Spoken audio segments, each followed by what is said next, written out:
Hi friends, welcome to follow up. This video is a continuation for problem 452. So this problem is more,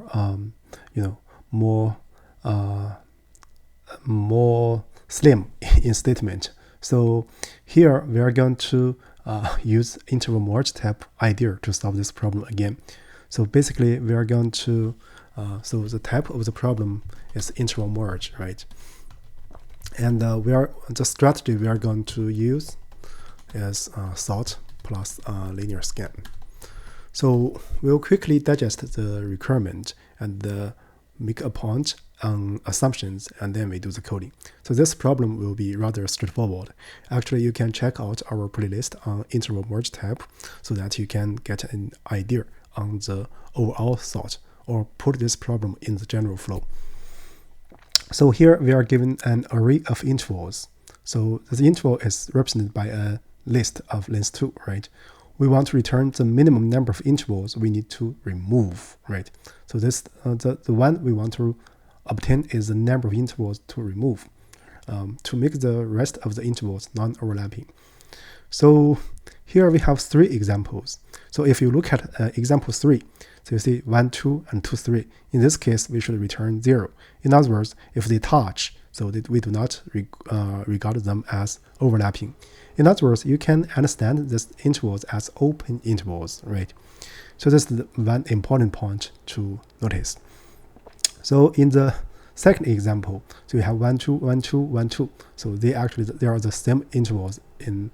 So you need to delete 2 of them, right? So with just with 1 left. So in the first example, so because the first example, if you look at the first coordinate, it's not sorted.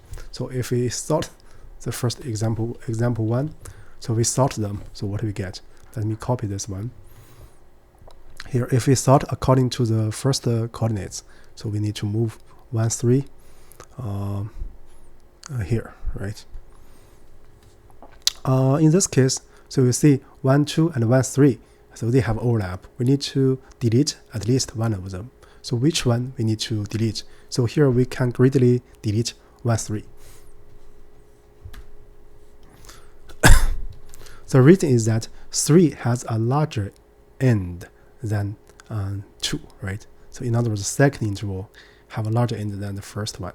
So therefore, for these 2 intervals, we leave. For first 2 intervals, we leave 1, 2, right? In other words, we need to delete 1, 3. And then if we look at 1, 2, and 2, 3. So again, in this case, they do not regard it as touch because we consider this as open intervals. So in other words, so we deleted 1, 3. We don't need to care about 1, 2 anymore. Then we look at this one. Then we look at 3, right? So 3 and 4. 3 and 4 have no overlap with this 2, 3. So we don't need further intervals. So overall, we delete 1, 3, right? So this basically is our idea. So as in problem 452, actually you can also write code to specify the intervals left and the intervals to be deleted. So here I'm going to do it quickly. So I just want to get the number. So first I change the points to be p, just for convenience of typing. So then first step is sort, right? So for convenience, I can get the length of this list, and then I do a sort. So here, as in problem 452, we sort according to the first coordinate. So we just first element. So we just use sort. But if you want to specify, so you can do things like this. You add a key, say lambda, so atom.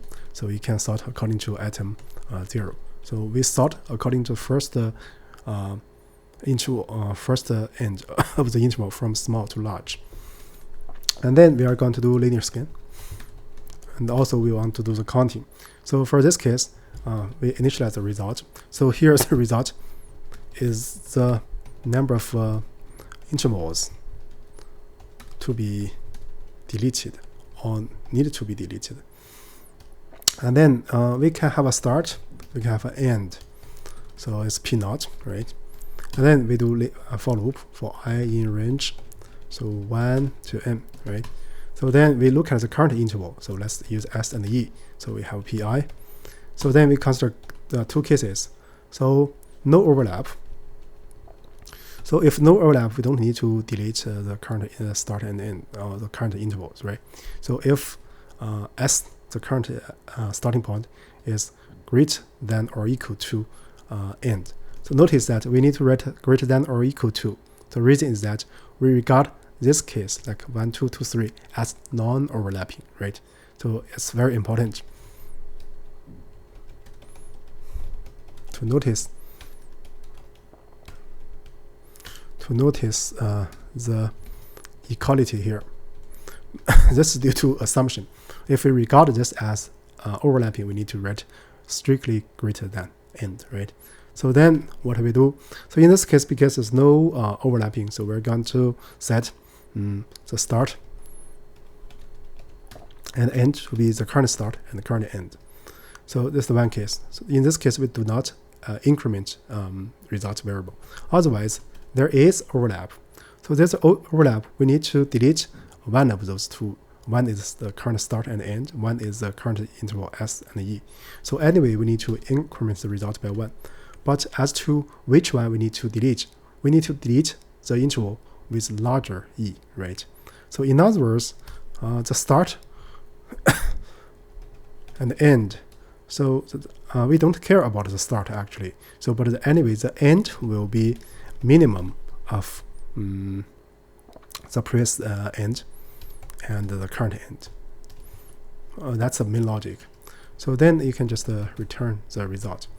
So this result is the number of intervals to be deleted. Let's do a quick check.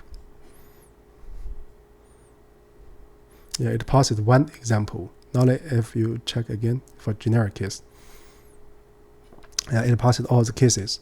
So now if you look at coding, so because we don't need to specify the start because we have already started, so we can do things like this. Start is we just get the end, right? Then, but here we need the start because we need to distinguish two cases: no overlap and with overlap. So once we have overlap, we're going to delete one interval. So we are going to delete the interval with a larger end. So that's the meaning of this one. So this one means we need to delete one interval. This one means that we need to delete the interval with a larger end, right? So overall, actually, if you look at the code, it's like plain English, right? So I know I have points with length n. Then after I sort according to the first coordinate, then I initialize a result variable. So this result variable is going to count the number of intervals to be deleted to make the remaining intervals non-overlapping. Then I just need to track the end. The reason is that we have already sorted according to S. In other words, even if you have this start here, then this S is always no less than that one. So let's look at this new interval, and then I want to check two cases. If there's no overlap, so I'm going to put the current interval at the start and end. Otherwise, we need to delete one, and then we need to delete the interval with a larger end. And then afterwards, we return the result. So that's the meaning of the code, right? So with that said, I guess that's it for this problem. So here, if you have already checked out 452, I can give you some extension here. First, so specify which intervals to be deleted. This is actually very straightforward. You just need to modify the code a little bit. Very simple. Second one is that so we have an interval merge type problem playlist. So maybe you can check that playlist to see if you can that will be helpful for you. So with that said, I guess that's about it for the current problem. Thank you.